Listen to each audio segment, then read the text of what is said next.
अच्छा, मुझे एक सवाल का जवाब चाहिए डीजीपी सर, आपसे पूछ रही हूँ। अब जो ये ऑर्डर्स आए हैं खासकर संभल के लिए और मेरठ के लिए, यूपी में कुछ जगहों पर, आप इसे कैसे देख रहे हैं? क्योंकि बहुत से लोग कह रहे हैं कि ये संवैधानिक आजादी का उल्लंघन, पुलिस ऐसा नहीं कर सकती। जी सुचरिता जी नमस्कार। आपने अपने प्रारंभिक संबोधन में ही स्पष्ट कर दिया था कि ये आपके हित के लिए, आपकी हिफाजत के लिए, आपकी सहूलियत के लिए किया गया है। अगर छत कमजोर है और वहां पर 10 की जगह 200 लोग आ जाएं तो छत गिरेगी, लोग हताहत होंगे। फिर ये होगा कि पुलिस और इंतजामिया ने अपनी कार्रवाई नहीं की, माइंड अप्लाई नहीं किया और कैजुअलिटी हो गई। तो पुलिस क्या सो रही थी? फिर जो आरोप प्रत्यारोप लोग 300 इस पे होंगे आपके साथ, ये कैजुअलिटीज कहते हैं। ये पुलिस एक्ट में भी फराज साहब तशरीफ फरमा है, हमारी सरपरस्ती फरमाए कि पुलिस एक्ट में भी ये अख्तियार है कि आपकी हिफाजत और जुलूस को रेगुलेट करना ये पुलिस की जिम्मेदारी है। हर थाने में 3 रजिस्टर ऐसे होते हैं, त्योहार रजिस्टर, सांप्रदायिक सूचना रजिस्टर, अभिसूचना रजिस्टर, जिसके आधार पर यह होता है कि परंपरागत तरीके से, अब परंपरागत तरीके ये है कि संभल पुराना कस्बा है, अगर 100 साल से वहां पर एक छत पे नमाज होती थी, लेकिन 100 साल में वो मकान बिल्कुल जर्जर हो गया है, मालूम पड़ा कि तेज हवा चल जाए तो छत ही भरभरा के गिर जाए, तो जाहिर है कि पुलिस एक्ट के अंतर्गत वहां पर आपको थोड़ी व्यवस्था करनी होगी, सूचित करना होगा। और फिर आपने जो टिकर चलाया सुचरिता जी, बड़ा महत्वपूर्ण है कि शांति समिति, पीस कमेटीज की बैठक करके जो वहां के जिम्मेदार लोग हैं उनको विश्वास में लेके, कॉन्फिडेंस में लेकर के, अपील करके। लेकिन एक चीज से मैं बहुत सहमत नहीं हूं कि पासपोर्ट या ड्राइविंग लाइसेंस जब्त कर लिया जाएगा। इस तरीके के कोअर्सिव मेजर से मैं बिल्कुल सहमत नहीं हूं। त्योहार का मौका है, खुशी का मौका है, बेहतर ये होता। और मैं तो एसएसपी रहा हूं, उस एरिया में भी रहा हूं। आपका ये आवाहन ही पर्याप्त है सुचरिता जी कि आप यहाँ पढ़ेंगे या नहीं पढ़ेंगे उतना ही काफी है, और जाकर के हम लोग गले मिलेंगे। और ये मान के चलिए, आज तक मुझे कम से कम एक बार भी ऐसा मौका नहीं मिला कि किसी ने, मैंने जो इल्तिजा की है, ये गुजारिश की है, तो उसमें किसी ने ना माना हो या अस्वीकार किया हो। लेकिन ये थोड़ा कोअर्सिव मुझे लग रहा है पासपोर्ट और ड्राइविंग लाइसेंस के बारे में। और या फिर अगर आपने मन बना ही लिया है तो मैं चाहूंगा कि इसके बनिस्बत इसके कि सिर्फ एक आप कहते, जो भी हमारे हुक्म नहीं मानेगा हम उसके पासपोर्ट, हम उसके ड्राइविंग लाइसेंस जब्त कर लेंगे। एक तरफा अगर हम कर रहे हैं तो सुचरिता जी मेरे अपने रिजर्वेशंस इसको लेकर के। ठीक है, आपके अपने रिजर्वेशंस हैं इसको लेकर, उन्होंने बिल्कुल स्पष्ट कर दिया है। अच्छा, मुझे एक सवाल का जवाब चाहिए डीजीपी सर, आपसे पूछ रही हूँ। अब जो ये ऑर्डर्स आए हैं खासकर संभल के लिए और मेरठ के लिए, यूपी में कुछ जगहों पर, आप इसे कैसे देख रहे हैं? क्योंकि बहुत से लोग कह रहे हैं कि ये संवैधानिक आजादी का उल्लंघन, पुलिस ऐसा नहीं कर सकती। जी सुचरिता जी नमस्कार। आपने अपने प्रारंभिक संबोधन में ही स्पष्ट कर दिया था कि ये आपके हित के लिए, आपकी हिफाजत के लिए, आपकी सहूलियत के लिए किया गया है। अगर छत कमजोर है और वहां पर 10 की जगह 200 लोग आ जाएं तो छत गिरेगी, लोग हताहत होंगे। फिर ये होगा कि पुलिस और इंतजामिया ने अपनी कार्रवाई नहीं की, माइंड अप्लाई नहीं किया और कैजुअलिटी हो गई। तो पुलिस क्या सो रही थी? फिर जो आरोप प्रत्यारोप लोग 300 इस पे होंगे आपके साथ, ये कैजुअलिटीज कहते हैं। ये पुलिस एक्ट में भी फराज साहब तशरीफ फरमा है, हमारी सरपरस्ती फरमाए कि पुलिस एक्ट में भी ये अख्तियार है कि आपकी हिफाजत और जुलूस को रेगुलेट करना ये पुलिस की जिम्मेदारी है। हर थाने में 3 रजिस्टर ऐसे होते हैं, त्योहार रजिस्टर, सांप्रदायिक सूचना रजिस्टर, अभिसूचना रजिस्टर, जिसके आधार पर यह होता है कि परंपरागत तरीके से, अब परंपरागत तरीके ये है कि संभल पुराना कस्बा है, अगर 100 साल से वहां पर एक छत पे नमाज होती थी, लेकिन 100 साल में वो मकान बिल्कुल जर्जर हो गया है, मालूम पड़ा कि तेज हवा चल जाए तो छत ही भरभरा के गिर जाए, तो जाहिर है कि पुलिस एक्ट के अंतर्गत वहां पर आपको थोड़ी व्यवस्था करनी होगी, सूचित करना होगा। और फिर आपने जो टिकर चलाया सुचरिता जी, बड़ा महत्वपूर्ण है कि शांति समिति, पीस कमेटीज की बैठक करके जो वहां के जिम्मेदार लोग हैं उनको विश्वास में लेके, कॉन्फिडेंस में लेकर के, अपील करके। लेकिन एक चीज से मैं बहुत सहमत नहीं हूं कि पासपोर्ट या ड्राइविंग लाइसेंस जब्त कर लिया जाएगा। इस तरीके के कोअर्सिव मेजर से मैं बिल्कुल सहमत नहीं हूं। त्योहार का मौका है, खुशी का मौका है, बेहतर ये होता। और मैं तो एसएसपी रहा हूं, उस एरिया में भी रहा हूं।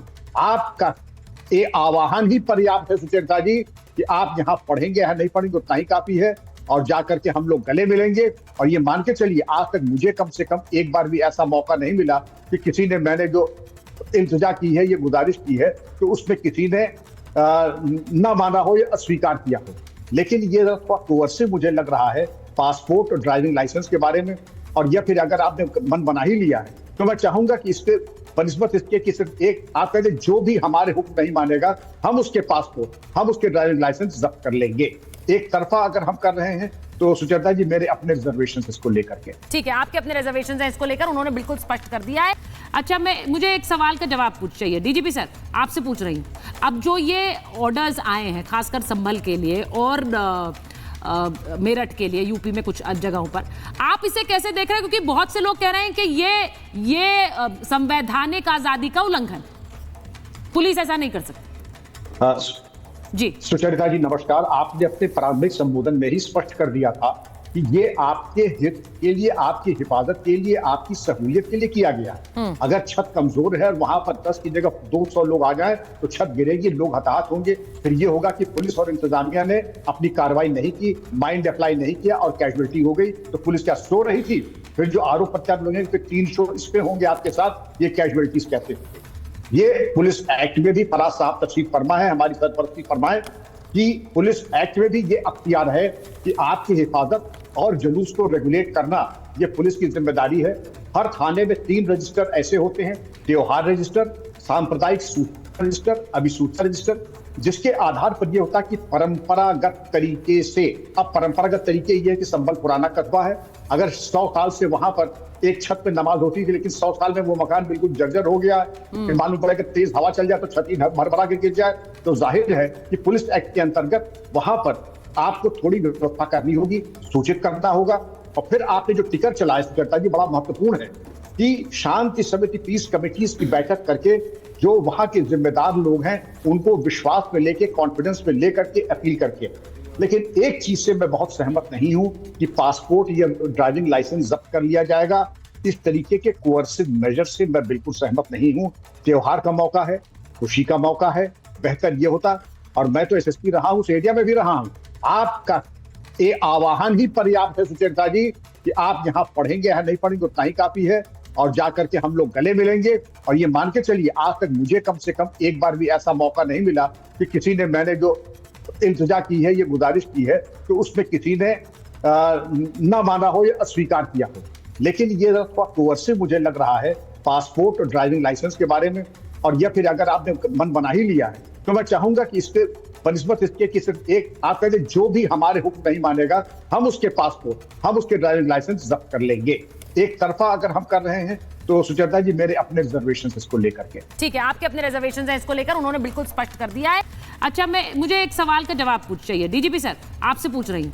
अब जो ये ऑर्डर्स आए हैं खासकर संभल के लिए और मेरठ के लिए, यूपी में कुछ जगहों पर, आप इसे कैसे देख रहे हैं? क्योंकि बहुत से लोग कह रहे हैं कि ये संवैधानिक आजादी का उल्लंघन, पुलिस ऐसा नहीं कर सकती। जी सुचरिता जी नमस्कार। आपने अपने प्रारंभिक संबोधन में ही स्पष्ट कर दिया था कि ये आपके हित के लिए, आपकी हिफाजत के लिए, आपकी सहूलियत के लिए किया गया। अगर छत कमजोर है और वहां पर 10 की जगह 200 लोग आ जाए तो छत गिरेगी, लोग हताहत होंगे। फिर ये होगा कि पुलिस और इंतजामिया ने अपनी कार्रवाई नहीं की, माइंड अप्लाई नहीं किया और कैजुअलिटी हो गई। तो पुलिस क्या सो रही थी? फिर जो आरोप प्रत्यारोप लोग 300 इस पे होंगे आपके साथ, ये कैजुअलिटीज कहते हैं। ये पुलिस एक्ट में भी फराज साहब तशरीफ फरमा है, हमारी सरपरस्ती फरमाए कि पुलिस एक्ट में भी ये अख्तियार है कि आपकी हिफाजत और जुलूस को रेगुलेट करना ये पुलिस की जिम्मेदारी है। हर थाने में 3 रजिस्टर ऐसे होते हैं, त्योहार रजिस्टर, सांप्रदायिक सूचना रजिस्टर, अभिसूचना रजिस्टर, जिसके आधार पर यह होता है कि परंपरागत तरीके से, अब परंपरागत तरीके ये है कि संभल पुराना कस्बा है, अगर 100 साल से वहां पर एक छत पे नमाज होती थी, लेकिन 100 साल में वो मकान बिल्कुल जर्जर हो गया, मालूम पड़ा कि तेज हवा चल जाए तो छत ही भरभरा के गिर जाए, तो जाहिर है कि पुलिस एक्ट के अंतर्गत वहां पर आपको थोड़ी व्यवस्था करनी होगी, सूचित करना होगा। और फिर आपने जो टिकर चलाया करता जी, बड़ा महत्वपूर्ण है कि शांति समिति, पीस कमेटीज की बैठक करके जो वहां के जिम्मेदार लोग हैं उनको विश्वास में लेके, कॉन्फिडेंस में लेकर के, अपील करके। लेकिन एक चीज से मैं बहुत सहमत नहीं हूं कि पासपोर्ट या ड्राइविंग लाइसेंस जब्त कर लिया जाएगा। इस तरीके के कोअर्सिव मेजर से मैं बिल्कुल सहमत नहीं हूं। त्योहार का मौका है, खुशी का मौका है, बेहतर ये होता, और मैं तो एसएसपी रहा हूं, उस एरिया में भी रहा हूं, आपका ये आवाहन ही पर्याप्त है सुचेता जी कि आप यहाँ पढ़ेंगे या नहीं पढ़ेंगे उतना ही काफी है, और जाकर के हम लोग गले मिलेंगे। और ये मान के चलिए, आज तक मुझे कम से कम एक बार भी ऐसा मौका नहीं मिला कि किसी ने, मैंने जो इल्तिजा की है, ये गुजारिश की है, तो उसमें किसी ने न माना हो या अस्वीकार किया हो, लेकिन ये कोर्सिव मुझे लग रहा है पासपोर्ट और ड्राइविंग लाइसेंस के बारे में। और या फिर अगर आपने मन बना ही लिया है तो मैं चाहूंगा कि इस पे बनिस्बत इसके कि सिर्फ एक आप कहते जो भी हमारे हुक्म नहीं मानेगा हम उसके पासपोर्ट, हम उसके ड्राइविंग लाइसेंस जब्त कर लेंगे। एक तरफा अगर हम कर रहे हैं तो सुचेता जी मेरे अपने रिजर्वेशन इसको लेकर के। ठीक है, आपके अपने रिजर्वेशन हैं इसको लेकर, उन्होंने बिल्कुल स्पष्ट कर दिया है।